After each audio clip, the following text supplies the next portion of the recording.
A few years ago, I almost lost my marriage, and the scary part is, I didn't see it coming. I thought everything was fine. There was no cheating, no major fights, no separation. But one day, my wife looked at me and said, "I feel like I'm living with a stranger." Those words changed everything. What I later discovered was that emotional distance can destroy a relationship long before anyone talks about leaving. So today, I'm sharing the 5 signs your partner may be emotionally checked out. And if you recognize these signs early, you may be able to save your relationship before it's too late. Stay with me until the end, because the 5th sign is the one most people completely miss. It's the one I missed, and it almost cost me everything. Welcome to the Wise Voice Talk. I'm Solomon, and this is where we talk about relationships, marriage, and love, the real conversations most people avoid. Joining me in the studio today is my co-host, Dr. Alex, a respected relationship expert, with years of experience helping couples navigate the ups and downs of love and marriage. Dr. Alex, welcome to the Wise Voice Talk.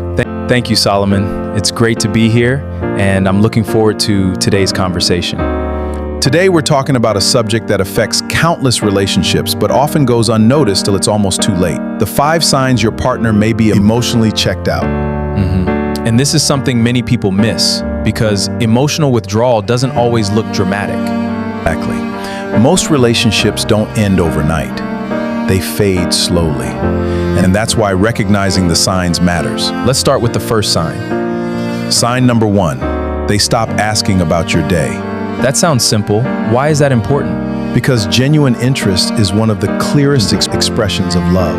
When someone cares deeply about you, they're curious about your life. They want to know how your day went, what happened at work, how that meeting went, how you're feeling. But when someone begins emotionally withdrawing, that curiosity starts disappearing. The conversations become shorter?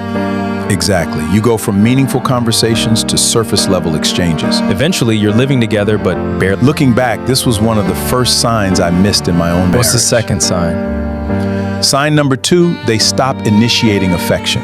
And you're not just talking about intimacy?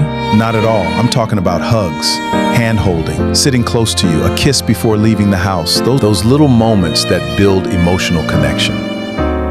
When emotional distance grows, those small acts of affection often disappear first. So physical distance can be a reflection of emotional distance? Very often, yes. When someone stops reaching for you emotionally, they often stop reaching for you physically too.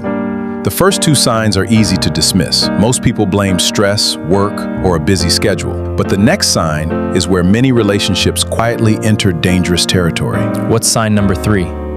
Sign number 3, they stop talking about the future with you. What does that look like? Future plans, buying a house, conversations about vacations, Retirement. starting a business, the dreams you once shared together. One of the biggest warning signs is when the word "we" starts disappearing. That's powerful. Because healthy relationships naturally think in terms of we. When emotional connection fades, people often begin thinking only about themselves. What's the 4th sign? They constantly choose distractions over connection. Phones? Phones, social media, television, work, anything that helps them avoid emotional engagement. Now, everyone needs personal space. That's normal. The problem is when distractions become a substitute for connection. So it's about the pattern? Exactly. When someone is always present physically but absent emotionally, something deeper may be happening. What's the 5th sign? This is the most dangerous sign. Sign number 5, they stop sharing their inner world with you. Explain that. You no longer know what they're thinking, what they're worried about, what they're dreaming about, what they're struggling with. You used to be the first person they talked to. Now you're the last. And this was the sign you missed? Yes, this was the sign that almost cost me my marriage. My wife stopped telling me what she was feeling. I'd ask what was wrong. She'd say nothing, but it wasn't nothing. She had simply stopped letting me in.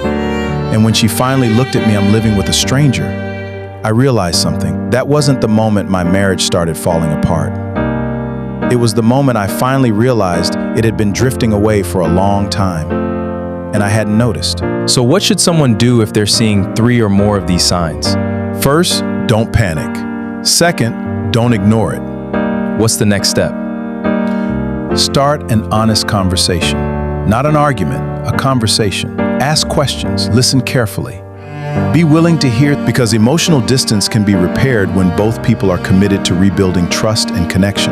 And if both people are willing to work, Then there's hope. a lot of hope. Because emotional distance can be repaired when both people are committed to rebuilding trust and connect. Here's what I want everyone watching to remember.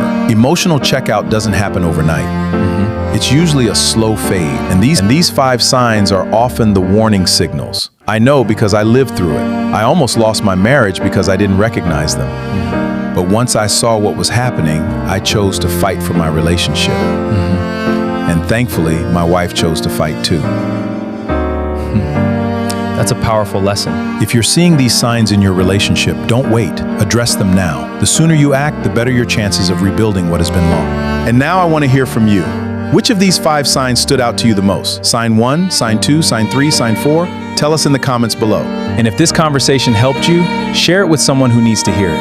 And don't forget to subscribe, because next week we're discussing 7 sentences people say when they're emotionally leaving a relationship. I'm Solomon. I'm Dr. Alex, and this is The Wise Voice Talk. We'll see you next week.